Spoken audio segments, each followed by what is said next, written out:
Welcome to the Mississauga Curling Club. My name's Janet and I'm here for another sweeping Saturday.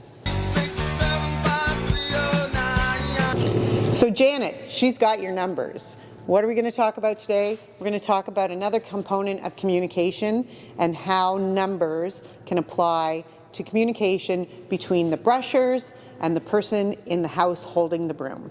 And the system we're going to talk about is the number system, the 10-zone system. Some of you may be familiar with it, some of you may use it, and some of you are saying, what? So let me talk to you about it. The ice surface, the playing surface, scoring surface, all of those places can be divided up into 10 zones.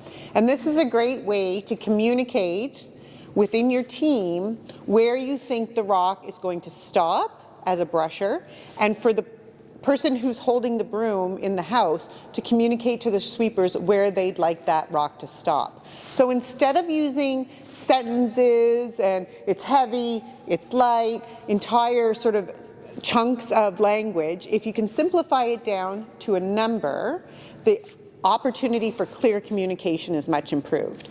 And so the numbers are as simple as I said, from 1 to 10.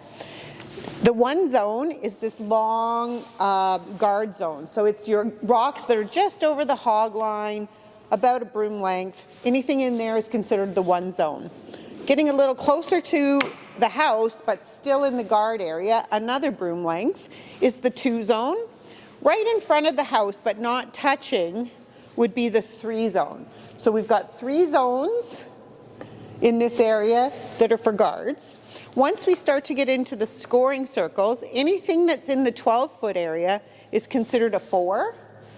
And you can see we have these blocks with the numbers that you're welcome to use from our resource guide and set up if you're doing a team practice. You can set them up like this and see how accurate you are. Once you get into rocks in the 8-foot, 5, and now the zones get really a little bit smaller. So instead of being like they were in the free guard zone, about a broom's length, we're talking 2 feet in length.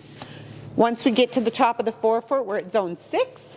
Anything on the T-line is 7, and then back 4-foot is 8, back 8-foot is 9, and the back 12 is 10.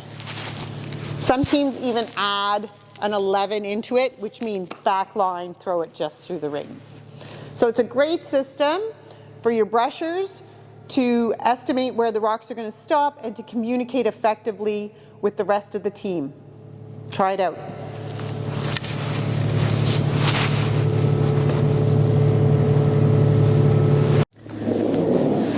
Three. Oh, 4. Oh, it's sliding. I think it's going to go to 6. 6. There you go.